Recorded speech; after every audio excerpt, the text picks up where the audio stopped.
안녕하세요. 커피앤크라임 채널에 오신 것을 환영합니다. 이야기에 앞서서 사건에 등장한 등장인물들의 사진이 궁금하시다면 네이버 블로그에 커피앤크라임을 검색하셔서 제 블로그를 확인해 보세요. 자, 오늘은 걸리라는 여성에게 일어난 사건에 대해서 이야기를 해볼까요? 우선 걸리에 대해서부터 소개를 해드리자면 그녀는 1963년 8월 27일에 말레이시아에서 태어났습니다. 걸리는 어렸을 때부터 굉장히 예의 바르고 다정한 성격을 가진 탓에 사람들이 모두 좋아했어요. 그녀가 21살이었을 때 걸리는 은행원으로서 취직을 했고 그곳에서 수잔이라는 여성을 만나서 이 둘은 절친이 되었고 매년 이들은 미국 캘리포니아에 여행을 가기 시작했어요. 1990년 이해에도 수잔과 걸리는 어김없이 미국으로 여행을 떠났고 이들은 시월드라는 아쿠아리움에 방문을 하게 돼요. 걸리는 이곳에서 자신의 미래 남편이 될 디아즈앤 허센코프트를 만나게 됩니다. 디아즈앤이라는 남성은 사실 본명이 아니었어요. 그의 본명은 아마드 차베즈였습니다. 그는 텍사스 휴스턴 출신의 남성으로 걸리보다 2살 연하였어요. 그는 어렸을 적에 이혼 가정에서 자랐고 아버지랑 살았지만 아버지가 재혼을 하고 새엄마랑 계속 사이가 안 좋았다고 합니다. 그래서 결국 16살에 새엄마를 더 이상 견딜 수가 없어서 독립을 하겠다고 나왔고 고등학생 시절에는 풋볼을 하다가 머리를 크게 다쳐서 병원에서 4일간 입원을 했던 적도 있었는데 디아즈앤의 주변 사람들은 이 부상 이후로 그의 성격이 전 같지 않았다고 말을 해요. 그는 고등학교를 졸업하고 대학에 진학해서 그의 첫 번째 부인을 만나게 됐고 이들은 빠르게 결혼을 하고 그는 화학 전공학위도 따고 졸업 후에 임신까지 해서 모든 게 잘 흘러가는 것 같았어요. 하지만 아이를 키우기에는 조금 더 넓은 환경으로 가야 된다고 생각을 해서 휴스턴에서 캘리포니아로 이주도 했습니다. 하지만 아이를 키우면서 디아즈에는 폭력적인 성향을 보이고 부인에게도 내가 마음만 먹으면 널 죽이는 건 일도 아니라며 가족들을 두렵게 만들기 시작했고 이들의 결혼 생활은 삐걱대기 시작했어요. 그리고 심지어 부인을 두고 바람을 피기 시작했습니다. 이때 디아즈에는 유타주에 있는 약대에 진학을 했어요. 그래서 장거리 부부가 되었죠. 이렇게 가족들이랑 따로 떨어져서 살면서 그의 본격적인 허언증 증세가 시작되게 돼요. 그는 사람들에게 툭하면 거짓말을 하곤 했는데요. 관심을 받고 싶었던 걸까요? 예를 들면 그는 자신이 암 치료제를 개발했다며 자신이 억만장자가 될 거라고 말을 하고 다녔어요. 그리고 자기가 부인이랑 아이가 있었는데 몇 년 전 교통사고로 죽었다는 거짓말 또한 하고 다녔죠. 이유도 없이 말이에요. 뿐만 아니라 디아즈에는 동료 학생들이 협박해서 불편하게 만들기도 했어요. 그는 왜인지 모르겠지만 학생들에게 그들이 혈액 샘플을 내놓으라고 압박을 준 적도 있었기 때문에 이건 교수님에게까지 보고된 적이 있었어요. 1991년 디아즈에는 결국 로즈마리랑 이혼을 하게 되고 이혼한 직후인 일주일 후에 그는 학교에서 퇴학까지 당하게 됩니다. 그 이유는 여러 가지였어. 첫째로 그는 이 학교에 들어가기 위해서 추천서를 위조했었다는 사실이 발각됐고 둘째로 2명의 여성으로부터 자기가 암치료제를 개발했다고 말해서 투자금으로 거액의 돈을 받은 사실 때문이었죠. 사실 이것뿐만이 아니라 88년도에도 그는 한 부잣집의 개인 셰프로서 잠시 일을 구한 적이 있었는데요. 디아즈에는 집주인을 독살하려고 야채에 독을 탄 적이 있었어요. 집주인 여성은 바로 경찰에 신고를 했고 디아즈엔의 짓이라고 확신을 했지만 정확한 증거가 없었기에 어떠한 법적 조치를 취할 수 없었고 대신 해고하는 것으로 그치게 되죠. 어쨌든 이렇게 수상한 삶을 가지고 있던 디아즈엔은 이렇게 학교와 가족을 잃은 이 시기에 걸리라는 여성을 만난 것이었어요. 그리고 그는 본명이 아마드였지만 디아즈엔이라고 속이며 자신을 소개했고 이들은 즐겁게 대화를 나누다가 걸리가 말레이시아에 돌아간 이후에도 편지를 주고받으면서 연락을 이어나갔어요. 그리고 1992년 초반에 디아즈에는 걸리에게 편지로 청혼을 하게 됩니다. 그리고 미국의 뉴멕시코주로 자신이랑 함께 이주해서 새로운 삶을 살겠냐고 질문을 하게 되죠. 그리고 디아즈에는 걸리의 부모님한테 승낙을 받기 위해서 편지에 자신의 스토리에 대해서도 썼는데 그는 자신이 스위스에서 태어났고 어렸을 때부터 굉장히 똑똑해서 학년을 건너뛰고 조기 졸업을 했으며 나사에서 일을 하고 의사 자격증도 있어서 봉사로는 제3국에서 불우한 사람들을 위해서 수술 봉사까지 한다고 거짓말을 늘어놨고 걸리의 부모님은 이 편지를 보고 정말 완벽한 남자라고 생각을 해서 결혼을 찬성하게 돼요. 1991년 7월 17일 디아즈에는 법적으로 자신의 이름을 아마드 차베즈에서 디아즈엔 허센코프트로 개명을 하게 됩니다. 그리고 이들은 1992년 여름에 집을 사서 같이 살기 시작했어요. 디아즈에는 자기가 벌려놓은 거짓말이 있었고 그 거짓말이 현실처럼 보이기 위해선 많은 돈이 필요했어요. 나사에서 일을 하는 것처럼 보여야 되니까요. 하지만 현실은 약대조차 졸업하지 못한 무직자였습니다. 그래서 그는 사기를 쳐서 사람들의 돈을 뜯기로 결심을 하게 되죠. 자신이 암 치료제가 있다고 하고는 사람들의 돈을 뜯었고 안티에이징 세럼을 팔아서 돈을 벌었어요. 그는 놀랍게도 많은 돈을 벌게 됩니다. 디아즈에는 전에 유타에서 했던 거짓말들 또한 똑같이 자신의 이웃들에게 말을 했어. 자신의 전부인이랑 아이가 죽었다고 말이죠. 그리고 이번엔 심지어 자기가 백혈병에 걸려서 시한부 인생을 살고 있다고 말하면서 이웃들의 동정도 샀어요. 그렇게 92년도 겨울 디아즈에는 걸리에게 7,500달러짜리 반지를 사줬고 다음 달인 93년도 1월 8일에 이들은 결혼식을 올렸습니다. 그리고 걸리는 집에서 전업주부로서 살기는 싫었기 때문에 말레이시아에서 했던 것처럼 은행에서 일을 하기 시작했어. 그리고 여기서 절친이 될 언니를 만나게 되죠. 이들은 일을 같이 하면서 친해졌고 명절, 휴가까지 같이 보낼 정도로 친한 사이가 되었어요.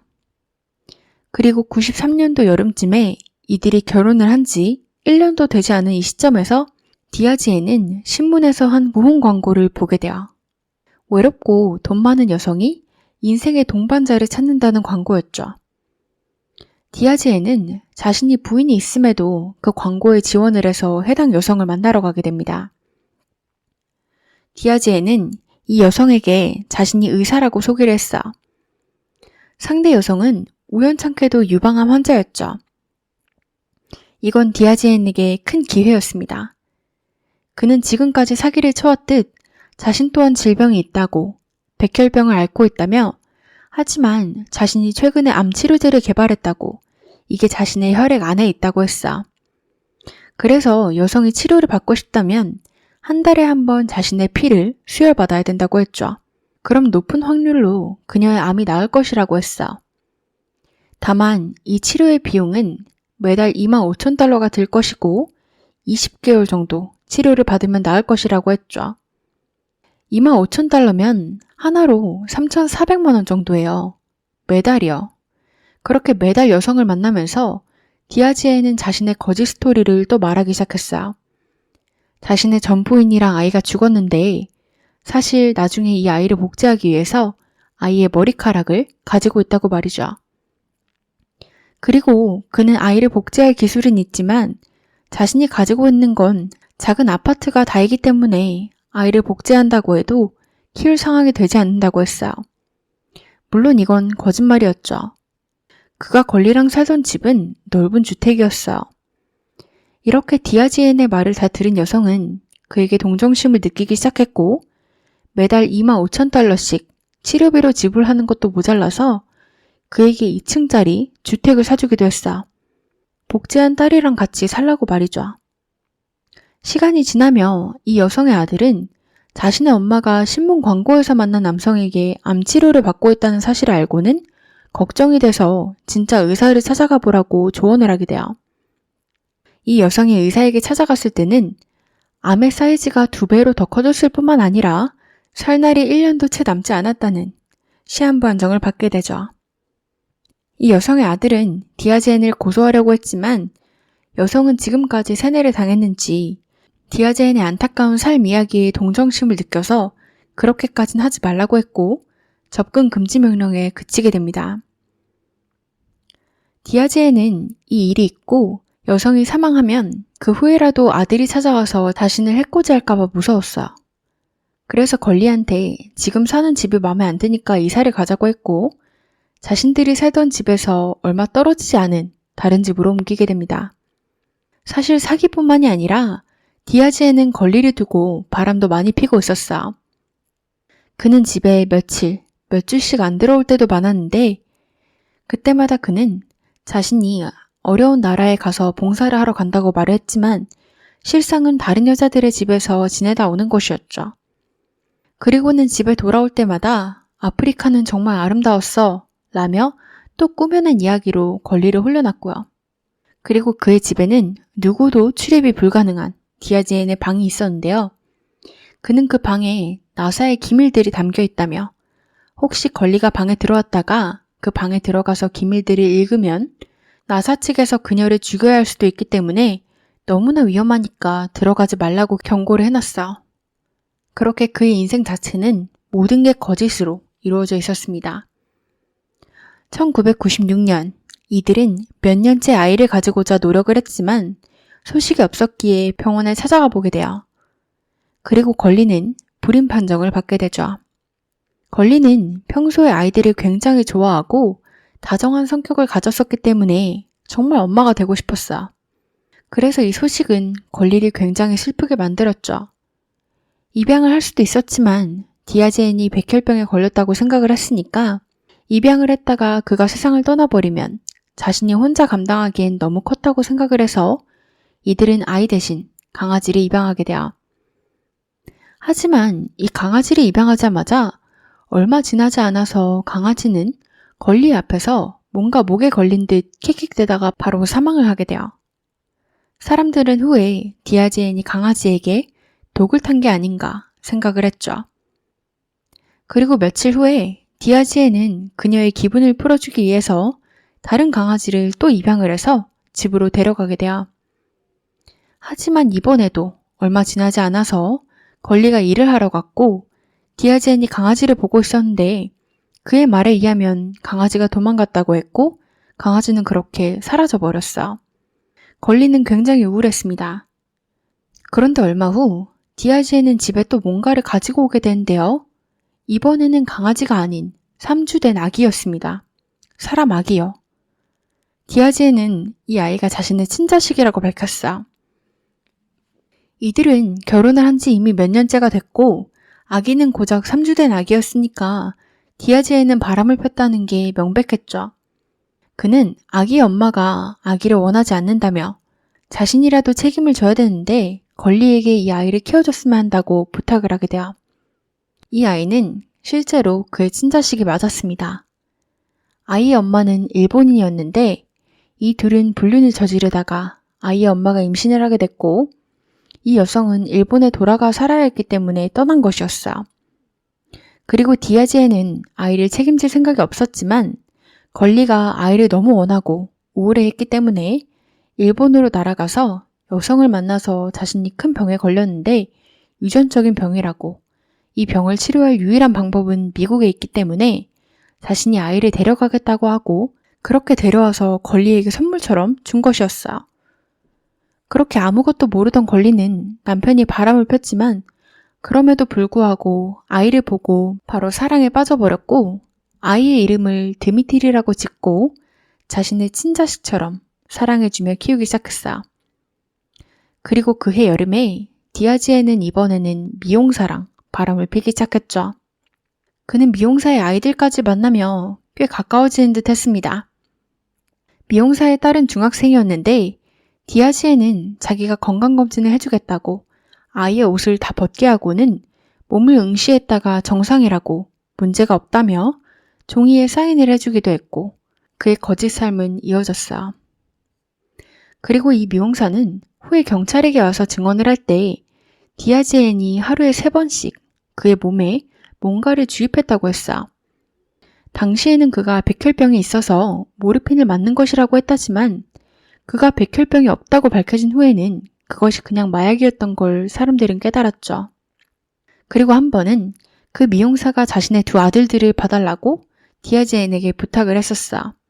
당시 아들들은 10살, 12살짜리였죠.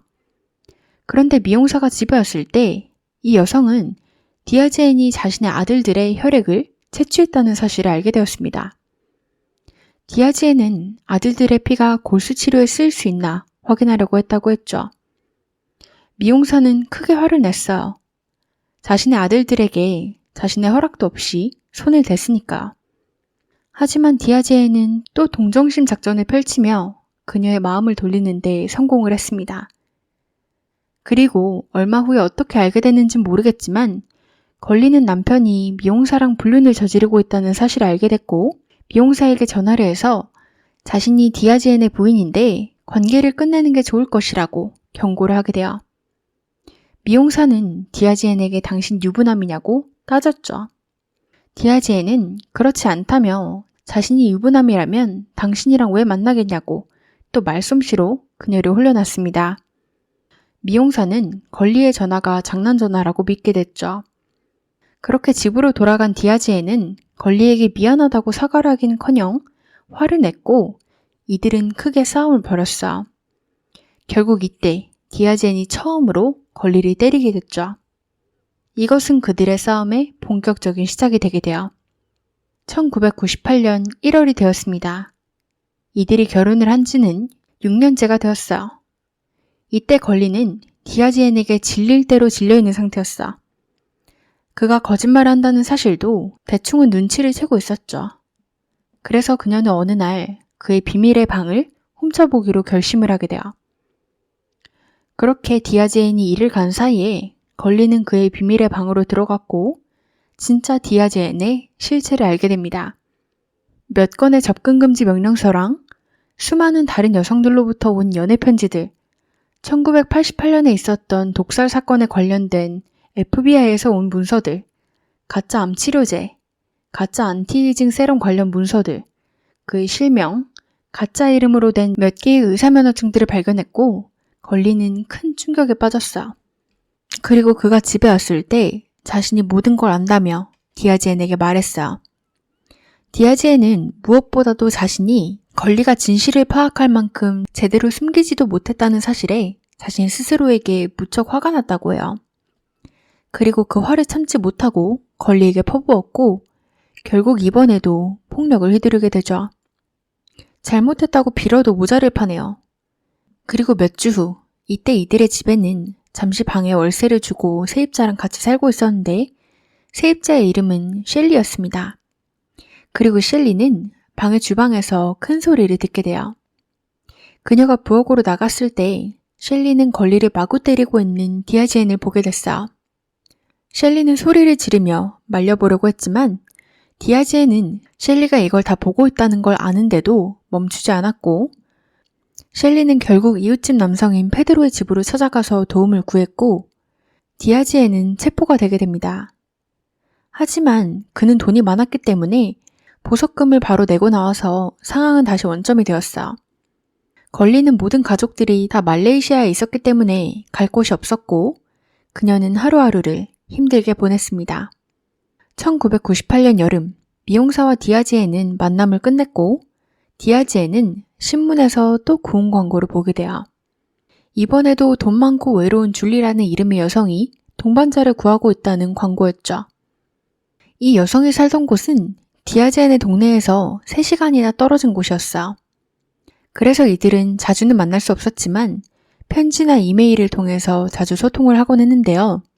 이번에도 그는 자신이 의사라고 얘기를 하며 자신의 부인은 차 사고를 당했는데 당시 자신이 병원에서 근무할 때 부인이 교통사고를 당해서 응급수술을 해야 됐고 자신이 일을 하고 있어서 수술을 할 수밖에 없었는데 그녀가 결국 죽었고 자신이 그녀를 죽였다는 죄책감 때문에 하루하루를 죄책감으로 보낸다며 또 동정심 유발 작전을 펼쳤습니다. 그리고 이들이 연락을 주고받은 지 2주 정도가 되었을 때 디아즈엔은 자신의 아들 드미테리를 데리고 줄리를 만나러 가게 돼요. 줄리에게는 드미트리가 자신의 12명의 아들들 중 한 명이라고 말을 하며 이 아들들은 모두 자신의 슈퍼 정자를 통해 임신을 한 여성들이 다 같은 달에 임신을 해서 아이들도 모두 다 같은 달에 태어났고 유전자 엔지니어링을 통해서 태어났기 때문에 모두들 영재 아이들이라고 말을 했어.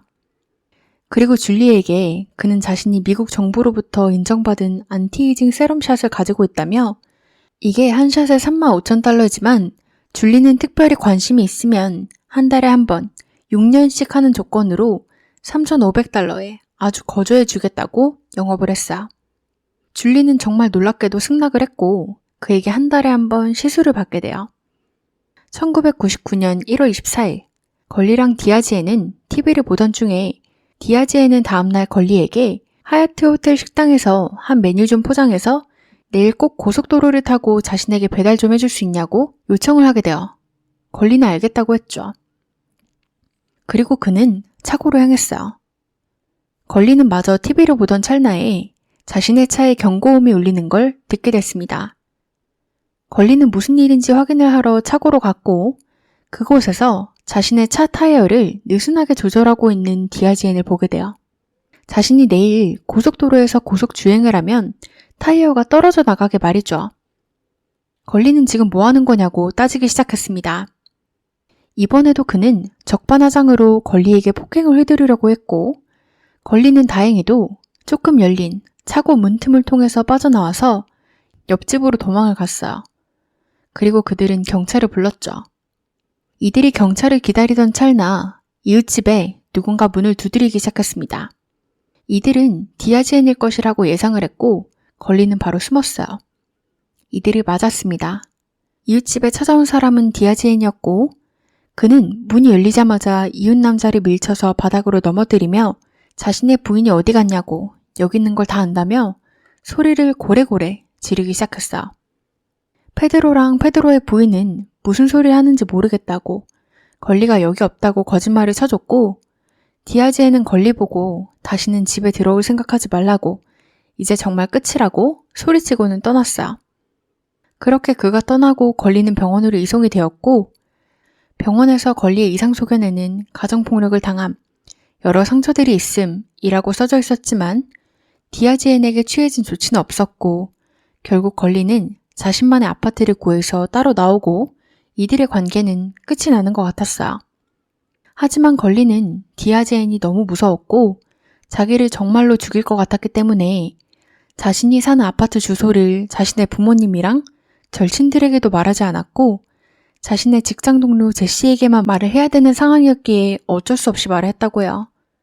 그 이유는 제시가 걸리의 오빠 같은 존재로 친하게 잘 지냈고 이사를 할 때 무거운 가구 같은 거를 제시가 옮기는 걸 도와줬기 때문에 제시만이 걸리가 사는 곳의 주소를 알았던 것이었어. 1999년 1월 말에 디아지에는 아들 드미트리랑만 살고 있었습니다. 드미트리를 돌봐줄 걸리가 없었으니까 디아지에는 드미트리를 집에서 내보낼 방법을 생각하고 있었어요. 그래서 드미트리는 줄리에게 연락을 하게 되는데요. 그는 줄리에게 미국 정부가 자신이 줄리한테 준 특별 세럼을 90% 헐값에 판 것을 알았다며 자신에게 손해본 금액을 요구하고 있다고 그 돈을 돌려주지 않으면 자신의 다른 12명의 아들까지 죽일 것이니 급한 대로 드미트리만이라도 줄리한테 보내서 숨겨줄 수 있냐고 부탁을 하게 돼요. 이런 말을 대체 누가 믿을까 싶지만 줄리는 믿었고 디아지에는 아들까지 없어졌겠다. 자유를 만끽하고 살게 됩니다. 그리고 2월 9일 걸리는 디아지엔을 향한 단기 접근금지 명령장을 받을 수 있었고 디아지엔이 혹시라도 직장에 찾아오거나 전화를 할까봐 힘들었지만 직장 동료랑 상사들에게 자신의 가정 상황에 대해서 말을 하고 디아지엔이란 사람이 전화를 걸거나 찾아오면 걸리를 숨겨줄 걸 부탁하게 돼요. 다행히도 직장에서는 굉장히 협조적이었고 걸리가 일을 마칠 때면 직장 동료들이 번갈아 가면서 걸리를 집까지 바래다주고 했어요. 걸리는 항상 직장에 늦는 법도 없고 사람들이랑도 잘 지냈기 때문에 동료들은 흔쾌히 도와주고 싶었어요. 그리고 걸리는 자신이 평소에 절대로 늦는 법이 없으니 자신이 혹시라도 회사에 늦게까지 나타나지 않는다면 디아젠이 자신을 해친 것이라고 바로 911에 신고를 해달라고 부탁했어. 다음 달인 3월, 걸리는 드미트리에 대한 양육권을 완전히 포기해야 됐어. 왜냐면 이들은 공동 양육권을 가질 수 있었지만 그 말인 즉슨 아이 때문에 왕래를 하기 위해서라도 걸리는 디아젠을 봐야 됐고, 걸리는 자신의 생명의 위협을 느껴서 그를 전혀 보고 싶지 않았기 때문에 양육권을 포기할 수밖에 없었던 것이었어. 그녀가 이때까지도 신변의 위협을 느낄 수밖에 없었던 건 한 번은 걸리가 출근을 하려고 나왔는데 그녀의 차 창문이 깨져 있었고, 한 번은 빨간불에 걸려서 차를 세우고 신호를 기다리고 있었는데 디아젠이 나타나서 걸리를 향해서 길에서 소리를 지른 적도 있었고, 은행에도 여러 번 전화를 해서 권리를 바꿔달라고 협박을 하거나 찾아온 적도 있었기에 접근 금지 명령이 내려졌다고 해도 디아젠은 전혀 지키지 않았고 그녀를 계속해서 괴롭혔기 때문에 무서울 수밖에 없었던 것이었어. 2달 후인 5월, 줄리가 드미트리랑 디아젠을 방문하러 그의 집에 처음으로 찾아가게 돼요. 하지만 그가 설명했던 것만큼 백만장자의 집이라고 보이진 않았고 집에도 엄청난 보안이 되어 있지 않아서 줄리는 처음으로 이상하다고 생각을 하게 돼요. 그리고 일주일 후 줄리는 다시 디아젠을 방문하게 되는데요. 이때 줄리는 화장실 바닥에 피를 흘리며 쓰러져 있는 디아젠을 발견하게 됩니다. 그리고 화장실 싱크대에는 주사기가 있는 걸 발견했어. 줄리는 얼른 디아젠을 깨웠고 그는 자신이 자신의 피를 이용해서 12명의 아들들을 살리려고 피를 빼고 있다가 정신을 잃었다고 설명했습니다. 그리고 같은 날, 줄리는 디아젠의 컴퓨터에서 그가 다른 2명의 여성이랑 대화하고 있는 목록을 발견하게 돼요. 그리고 그 내용은 줄리에게 했던 똑같은 말들이었죠. 안티에이징 세럼을 헐값에 그 여성들에게만 주겠다는 내용이요. 그래서 줄리는 드디어 디아젠이 사기꾼이라는 걸 깨닫고 떠나게 됩니다. 하지만 드미트리한테는 정이 들어있었기 때문에 가끔 아이를 봐주는 정도의 사이로 남게 되었죠. 6월 15일, 디아젠은 줄리에게 다시 전화를 해서 드미트리를 며칠 좀 봐달라고 요청을 하게 돼요. 줄리는 승낙했습니다. 이날 줄리는 겨우 3살이었던 드미트리를 씻기던 와중에 그의 몸에서 멍들을 발견하게 돼요. 항문 쪽은 부어 있었고 골반 쪽에는 발진이 나 있었어요. 발에는 주사 자국이 있었고요. 줄리가 봤을 땐 디아젠이 아들에게 마약을 주입하거나 아니면 아들의 피를 빼는 것 같았어요. 그래서 그녀는 바로 아동복지국에 연락을 취하게 돼요. 하지만 디아젠은 아들이 뾰족한 장난감으로 자신 스스로의 발을 찌르는 걸 좋아해서 그런 거라고 말도 안 되는 핑계를 대면서 아들이 데려갔고 별다른 조치도 취해지지 않은 채 끝나게 되었습니다. 한 달 후인 7월, 디아젠은 우주, 외계인이란 주제에 더 푹 빠지게 됐어. 그래서 UFO 컨퍼런스 미팅에도 참여를 했고 이곳에서 린다 해닝이라는 이름의 여성 또한 만나게 됩니다. 린다는 당시 이미 약혼을 한 몸이었어. 그리고 그녀는 외계인, 우주, UFO 같은 것들에 푹 빠져 있었는데 디아제는 이걸 놓치지 않고 자신이 10살 먹은 외계인이고 현재는 지구에서 의사로 일하고 있다며 또 사기를 치기 시작했어요. 그렇게 디아젠을 만난 지 겨우 몇 주 만에 그녀는 자신의 약혼자에게 결별을 고했고 디아젠이랑 바로 약혼을 하게 돼요. 당연히 린다의 가족들은 걱정이 됐죠. 그래서 가족들은 디아젠의 뒷조사를 해서 그가 정상이 아니고 FBI까지 연루되어 있는 위험한 인물이라는 걸 알아냈고 린다에게 경고를 해줬지만 린다는 전혀 신경 쓰지 않았어요. 그게 사실이라고 할지라도 디아젠을 너무 사랑하기에 신경 쓰지 않는다고 했죠. 디아젠은 린다랑 약혼을 했으니까 자기 아들 드미트리가 귀찮기도 하고 없애고 싶었기 때문에 입양기관에 가서 자신이 백혈병에 걸린 이혼한 호레비인데 아들 좀 입양해달라고 자기가 곧 죽을 것이라고 사기를 쳤어요. 입양기관에서는 그의 말을 처음엔 믿었지만 뒷조사를 통해서 그가 폭력적인 성향 때문에 이혼 과정을 거치고 있고 건강검진을 통해서 백혈병이 없을 뿐만 아니라 오히려 건강한 편이라는 것을 알게 됐습니다. 하지만 자신들한테 한 거짓말로 봐서 아이를 키울 자격이 없다고 생각했기 때문에 드미트리는 입양기관에 받아지게 돼요. 1999년 9월 10일, 걸리는 직장에 늦은 모양이었습니다. 또한 걸리의 절친 동료인 어니 또한 직장에 전화를 해서 걸리로부터 연락받은 게 있냐고 물었기 때문에 걱정은 더해져 갔죠. 어니는 원래 자신들이 매일 밤 잠에 들 때까지 통화를 하다가 잠들곤 했는데 전날 밤에는 걸리랑 연락이 되지 않았기 때문에 걱정이 된다고 했어. 걸리의 상사는 걸리의 휴대폰이랑 집에도 전화를 해봤지만 답변이 없었고 제시는 자기가 집 주소를 알기 때문에 그녀의 집으로 가보겠다고 하고는 그녀의 집으로 향하게 돼요. 그 사이에 상사는 경찰에 신고를 했죠. 사실 걸리는 이때 겨우 15분 지각한 셈이었기 때문에 경찰은 겨우 15분 늦은 거 가지고 실종 신고를 하냐고 코웃음을 쳤어요. 하지만 그만큼 걸리는 절대 직장에 늦는 법이 없었고 끝없는 디아지엠의 괴롭힘에 걸리를 포함한 주변 사람들이 얼마나 두려웠을까요? 한편 그녀의 집에 도착한 제시는 걸리의 차가 주차장에 주차되어 있는 걸 목격하고 안심했어요. 그리고 그녀의 집에 벨을 눌렀죠. 하지만 답은 없었습니다. 그래서 제시는 아파트 경비인에게 부탁을 해서 문을 따는 데 성공을 했고 이 둘은 그녀의 집을 둘러보기 시작했어요. 집에는 별다른 이상한 점이 없는 것 같았어요. 하지만 뭔가 달라 보이는 게 한 가지 있었다면 집에는 정체불명들의 자국들이 있었습니다. 카펫에 이상한 자국들이 있었지만 사실 걸리의 집에 와본 적이 이삿날 당일 말고는 없었기 때문에 아마 걸리가 음료수를 쏟았을 수도 있고 했기 때문에 별 신경 쓰지 않았어요. 그리고 경찰은 실종 신고를 받아주기 전에 집에 걸리가 있나 확인을 하기 위해서 그녀의 집으로 도착을 하게 됐고 카펫에 물든 자국들을 보고 그 자국 샘플들을 채취해 가게 돼요.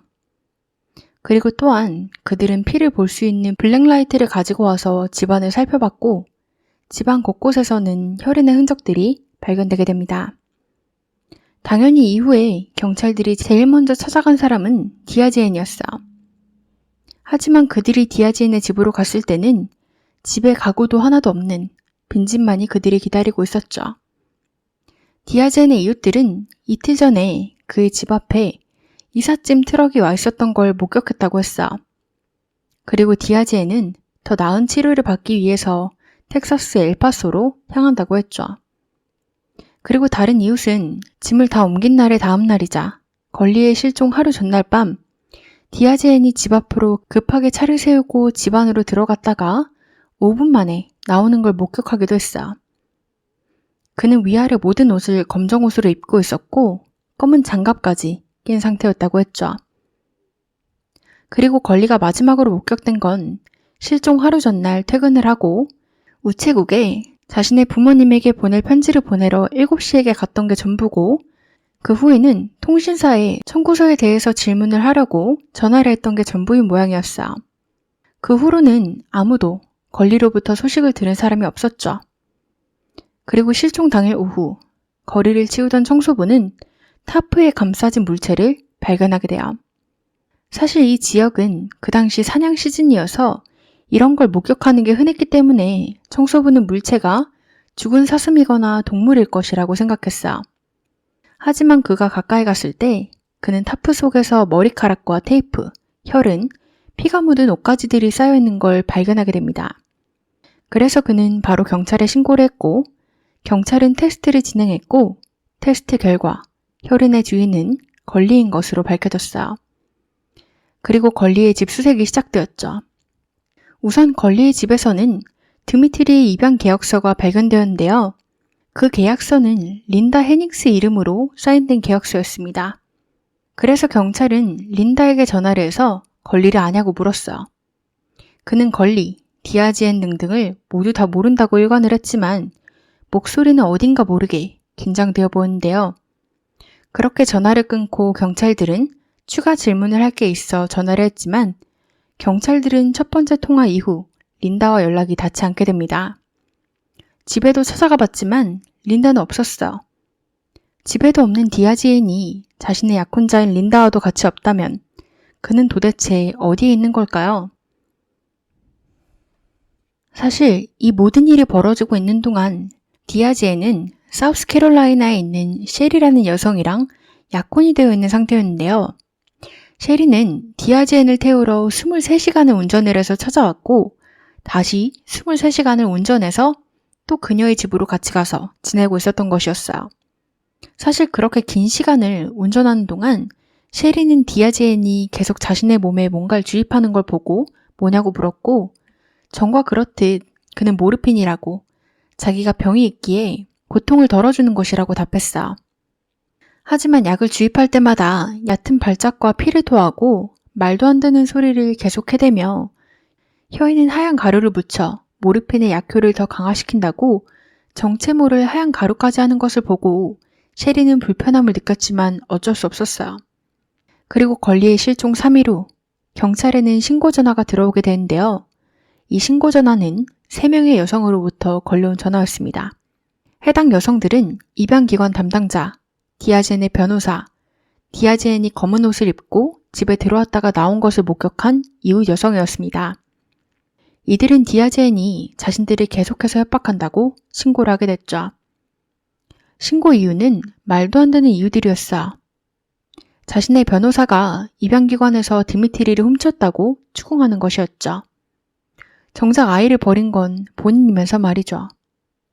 다행히도 경찰들은 디아즈엔이 이 여성들에게 전화를 할 때 전화를 추적하는 것을 성공했고 디아즈엔이 현재 사우스캐롤라이나에 있는 것을 확인하게 됐습니다. 그리고 9월 22일 그는 사우스캐롤라이나에서 체포가 됐어요. 그리고 그가 있던 셰리의 집에서는 총을 포함한 걸리의 신분증, 주사기 등등 많은 증거들이 수집되었죠. 그리고 9월 27일에는 한 중요 제보 전화가 오게 돼요. 해당 전화는 빌이라는 남성으로부터 온 전화였는데요. 빌은 사실 디아즈엔과 린다의 친구였습니다. 이 남성 또한 UFO나 외계인에 관심이 많았기 때문에 같이 그런 모임에 자주 나가고 했던 남성이었죠. 빌은 린다랑 디아즈엔이 걸리를 죽여달라고 자신에게 부탁했다는 걸 제보했어.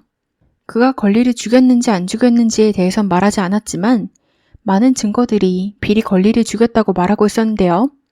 첫째, 빌의 집에서는 시신 처리하는 법에 대한 여러 가지 검색 기록이 나왔고 둘째로 그가 한 지역에 통나무집을 소유하고 있는 걸로 밝혀졌는데 이 지역에서 걸리의 머리카락과 혈흔이 담긴 옷가지가 발견된 것이었어. 또 걸리가 실종되던 날 빌은 새로운 통장을 개설해서 그곳에 거액을 넣어놓기도 했고요. 며칠 후 걸리의 카펫에서 묻어있던 정체 모를 자국의 검사 결과가 나왔습니다. 그건 바로 걸리의 혈흔이었어. 또 카펫에서는 여러 동물들의 털이 나왔는데요.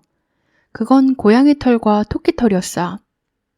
마침 린다는 6마리의 고양이를 키우고 있었고 빌은 2마리의 고양이를 키우고 있었고 걸리는 동물들을 아예 키우지 않았기 때문에 이건 동물들이 키우는 누군가가 걸리의 집에 왔다는 증거였죠. 11월 17일 린다랑 디아즈엔은 재판이 열릴 때까지 감옥에 가게 됩니다. 감옥에 있는 동안 디아즈엔은 동료 수감자들에게 자신은 아무 짓도 하지 않았고 결백하다며 자신은 너무 똑똑해서 범죄를 저지르면 절대 걸릴 리가 없다고 멍청한 사람들이나 걸려서 감옥에 오는 것이라고 자신의 지능을 자랑하듯 얘기했다고요. 반면 린다는 감옥에서 자기가 걸리를 죽인 게 맞다며 감옥에 와도 싸다고 인정하는 모습이었대요. 2002년 1월 재판이 열렸고 디아즈엔은 무죄를 주장하면 사형을 받을 수도 있는 상황이었습니다. 그래서 그는 유죄 판결 협상을 하게 되는데요. 자신이 유죄를 인정하고 감옥에 가는 대신 와이오밍 주에서 사형이 아닌 무기징역으로 살게 해달라고 협상을 하게 돼요. 이것은 승인되었습니다. 사실 이미 린다와 디아즈엔에 대한 증거들이 매우 많았기 때문에 그가 할 수 있는 최대 협상이기도 했어요. 디아즈엔은 자신이 빌과 빌의 친구에게 걸리를 납치해서 다른 곳으로 가 그녀를 죽이라고 부탁했다고 해요. 그리고 죽이고 그들은 디아즈엔에게 전화로 알렸고 디아즈엔은 걸리의 집으로 가서 현장을 치웠다고 했죠. 그렇게 그는 무기징역을 선고받았고 지금까지도 와이오밍에서 징역을 살고 있어. 린다는 73년형을 받았습니다. 하지만 빌은 경찰들이 확실히 연루되었다는 증거를 찾지 못해서 1년의 보호관찰 처분밖에 내려지지 않았어요. 그리고 꽤나 최근인 2020년, 디아제는 400페이지가 넘는 서류들을 작성해서 자신의 무기징역 형량이 사실은 불법이라며 형량을 내려달라고 요청을 했다고요. 하지만 다행히도 그의 말도 안 되는 주장은 받아들여지지 않았고 린다와 디아제는 지금까지도 감옥에 있어요. 안타깝게도 걸리의 시신은 아직까지도 발견되지 않았는데요. 디아제의 말에 의하면 염산에 녹였다고 하지만 확증이 없기 때문에 믿을 수 없는 일이에요. 또 2021년에는 드미트리의 입양모가 책을 출판하기도 했는데요. 그 책의 이름은 13번째 엄마라고 합니다. 드미트리는 입양기관에 보내진 후에 12번이나 가정을 옮겨 다녀야 됐고 13번째 가정을 만나서야 입양이 됐고 그 입양모가 책을 쓴 것이었죠. 드미트리는 사실 너무 어렸을 적에 디아제엔이랑 같이 살았기 때문에 자신의 아버지가 누구인지 기억조차 없다고 해요. 어찌 보면 다행인 것 같죠. 드미트리가 만 14살일 때 가족들은 디아제엔의 실체에 대해서 말을 해줬지만 드미트리는 굉장히 무덤덤한 반응을 보였다고 해요. 어렸을 때부터 트라우마가 많고 가정을 옮겨 다녀서일까요? 그리고 드미트리는 현재는 이름을 바꿨고 18살이 되자마자 가출을 해서 알래스카에서 살고 있다고 합니다.